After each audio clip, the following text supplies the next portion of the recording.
99方嘅4房正方南灣首富，終於又再加推2期嘅7棟啦吓，係啦 ，Hello 各位觀眾朋友，我係咩姐，歡迎嚟到百佳置業頻道啦。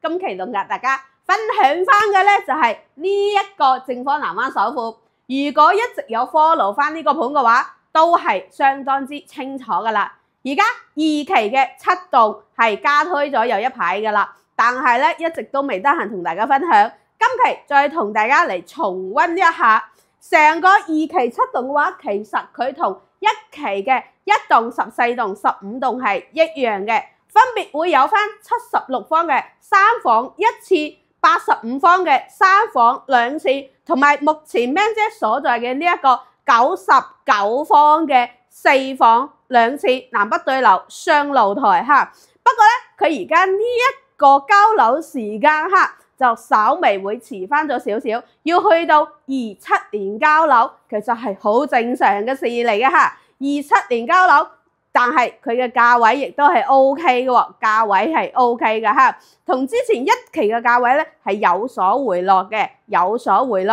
如果想知道詳細嘅情況嘅話，記得一定要訂閱翻咩姐嘅頻道啦。或者直接加我 WeChat、WhatsApp 詳細傾下。而家嚟睇翻呢一個單位先。首先入門入嚟之後嘅話咧，左邊會有一個窗台，然之後可以坐喺呢一度換鞋。咁右邊咧就會有翻一個公廁啦，係啦，會有翻一個公廁。再轉翻嚟咧就可以睇到成個廳，哇！你完全睇唔出呢個係99方嘅廳喎。同埋咧，佢成個廚房係做咗一個 U 字型嘅廚房嚟嘅，半開放式嘅廚房，令到成間屋嘅採光面係同埋通風係會更加之靚仔嚇，更加之靚仔。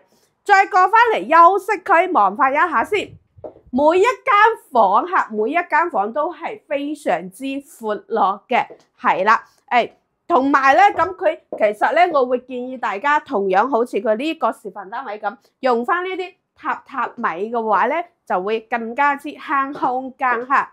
我非常之欣賞佢嘅地方咧，就係呢一個主人房，佢嗰個廁所位係對住個床尾，而且唔會對住個床頭。同樣成個主人房嘅話，佢係擁有咗雙採光。係啦，雙採光面嘅哈。嗱，以上咧就係今期咩姐想同大家分享嘅正方南灣首富2期7棟99方嘅呢一個積數啦。首期30個月供8000蚊左右就可以攞低哈。咁如果你有想法嘅話，記得加我 WeChat 或者加我 WhatsApp 詳細我哋嚟去傾哈。咁我哋下期再見啦，拜拜。